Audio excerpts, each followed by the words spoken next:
Within the fabric of human relationships, there is a fine, almost invisible thread that often tightens precisely when we least notice it. When someone else's success appears before us, when a smile hides a life of quality or inner balance, when another's bravery sharply illuminates our own procrastinations, at such moments something stirs inside us, softly yet unmistakably, envy.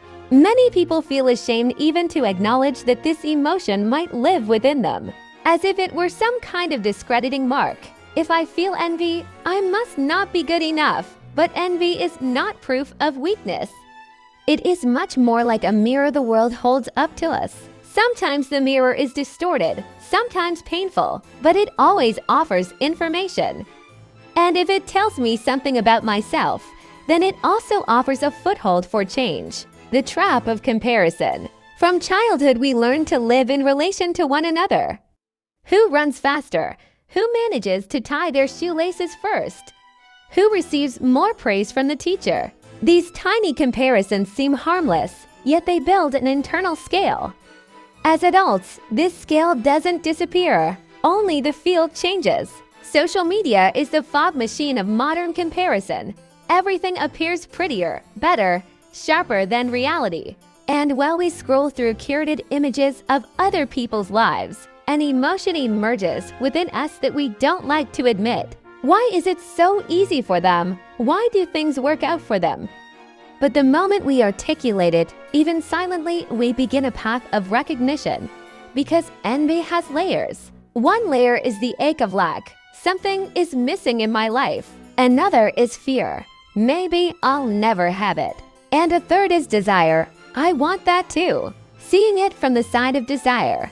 If we don't treat envy as an enemy, but as a message, it immediately becomes refrained. Envy shows us what we long for, what we could be capable of if we weren't scared, if we didn't postpone, if we didn't feel ashamed of our own ambitions. When someone is in a harmonious relationship and envy stirs in me, perhaps I'm not begrudging their happiness, but mourning my own hesitations, that I didn't leave a bad relationship sooner, or that I didn't dare open myself up to a good one. When someone achieves success at work and something tightens in me, maybe I'm grieving my own unmade moves, the job I never applied for. The idea I was afraid to share, the talent I haven't nurtured in years. Envy doesn't truly say, I wish something bad for you. It says, it hurts that I'm not where you are. In the shadow of envy. But envy also has a darker side. When desire gives way to resentment, when self-pity turns into justification, and I say, of course things go well for them. They just got lucky. They'll mess something up anyway. That is the moment envy stops being information and becomes self-protection. This defense is so strong because it shields me from facing my own fears. It's much easier to minimize someone else's achievements than admit that I, too, want what they have. Because if I admit it, I also have to take responsibility for what I am or am not doing to reach it. The shadow side of envy is therefore a tool of avoidance. Instead of confronting the pain of my own unmet needs, I create a temporary sense of relief by crafting an external antagonist, a basic person, a perpetual comparison figure, the hidden resource. Yet when envy turns toward the light, it can set in motion a completely different dynamic. I may realize that what I envy also inspires me. It's no coincidence that something about the other person touches me.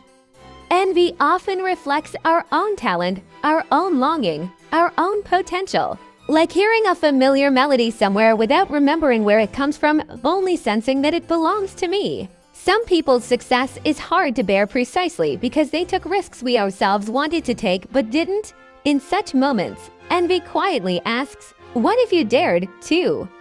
And that question is often scarier than the feeling itself. Relationships shaped by envy. Envy doesn't only live within us, it shapes our relationships as well.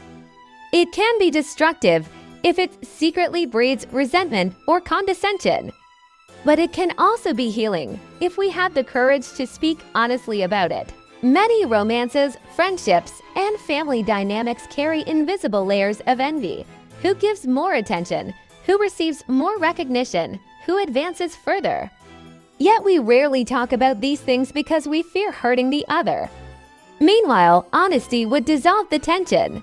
A simple sentence such as, "It feels strange for me that things are going so well for you right now, and I'm honestly happy for you at the same time," already creates space for genuine connection.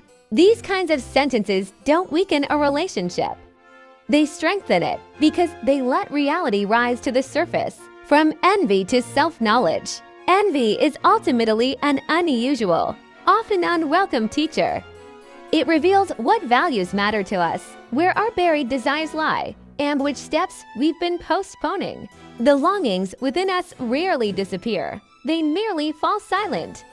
Envy is the quiet side of those silenced desires. If we learn to relate to this emotion with responsibility, it gives us not only self-esteem, but freedom. Because personal pathways can grow out of envy. Awareness becomes decision, decision becomes action, and action becomes the kind of life that no longer needs to keep checking someone else's. Finally, envy's place in the human soul. Envy is not an enemy. Not a stain of shame, not proof that we are bad people. It is a signal, an inner compass, a small light pointing to the places where we still have work to do with ourselves.